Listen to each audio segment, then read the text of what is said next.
আসসালামু আলাইকুম গাইস, আশা করি সকলেই ভালো আছেন। আজকে আপনাদের কাছে আরেকটি নতুন ব্লগ নিয়ে চলে আসলাম। আর ইন্ট্রো দেখে আপনারা বুঝে গিয়েছেন যে আজকের ব্লগটি হলো একটি স্টাডি ব্লগ। তো প্রথমেই আমি আমার জন্য এক কাপ হরলিক্স বানিয়ে নিই। আমি প্রতিদিন পড়ার শুরুতে এক কাপ হরলিক্স অথবা এক কাপ কফি পান করি। এরপর আমি আমার পড়ার টাস্ক অনুযায়ী পড়া শুরু করি। আজকে সন্ধ্যার টাস্কে প্রথমেই ছিল আইসিটি ওয়ান শট ক্লাস, কারণ আমার আইসিটি সকল চ্যাপ্টার শেষ হয়ে গিয়েছে, তাই আমি তৃতীয় অধ্যায়টি ওয়ান শট ক্লাস করছি রিভিশনের জন্য। আমি ওয়ান শট ক্লাস করি এবং নোট টেক করি এবং আমি সিকিউগুলো সলভ করি। আমি কিছুদিন পর পর আমার পুরাতন পড়াগুলো পুনরায় অধ্যয়ন করে থাকি বা রিভিশন দিয়ে থাকি, কারণ আপনারা জানেন যে আমরা যদি পুরাতন পড়াগুলো নিয়মিত রিভিশন না দিই তাহলে আমরা সেগুলো ভুলে যাব। তাই আমি প্রায় কিছুদিন পর পরই আমার পুরাতন পড়াগুলো রিভিশন দিয়ে থাকি। আপনারা সকলেও আপনাদের পুরাতন পড়াগুলো কিছুদিন পর পর রিভিশন দিয়ে থাকবেন। আর আপনারাও জানেন যে কিছুদিন পর আমাদের এইচএসসি টেস্ট পরীক্ষায় আমাদের একটু ভালো নাম্বার নিতে হবে এবং মেরিটে উচ্চ স্থান দখল করতে হবে।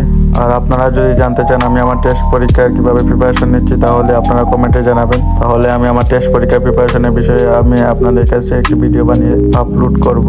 তো আমি ম্যাথ সলভিং এর পর আমি শুরু করে দিই যে বই রিডিং দিয়ে। তো আমি বই রিডিং দিতে শুরু করি। বইয়ের গুরুত্বপূর্ণ লাইনগুলো আমি আন্ডারলাইন করে দিই। বই আমি প্রথম পৃষ্ঠা থেকে পড়ি, কারণ বেসিক থেকে আমি শুরু করি পড়তে, কারণ আমাদের সকলেই বেসিক নলেজ দরকার। কারণ বেসিক স্যার আমরা কখনোই কঠিন সৃজনশীল বা প্রশ্ন করলে আমরা কখনোই বুঝবো না। আর প্রায় 2 ঘন্টার মতো পড়ার পর আমার প্রথম সেশনটি শেষ হয়ে যায়। পর আমি রান্নাঘরে গিয়ে কিছু পাস্তা বানিয়ে নিই আমার জন্য। এরপর আমি পাস্তা খেয়ে আবার দ্বিতীয় সেশন শুরু করি। পাস্তা হলো আমার একটি প্রিয় খাবার। এরপর আমি বাংলা প্রথম পত্র পড়া শুরু করি।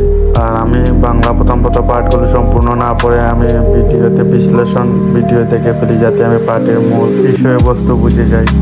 এভাবে প্রায় 4 ঘন্টা পড়ার পর আমার পড়া শেষ হয়ে যায়।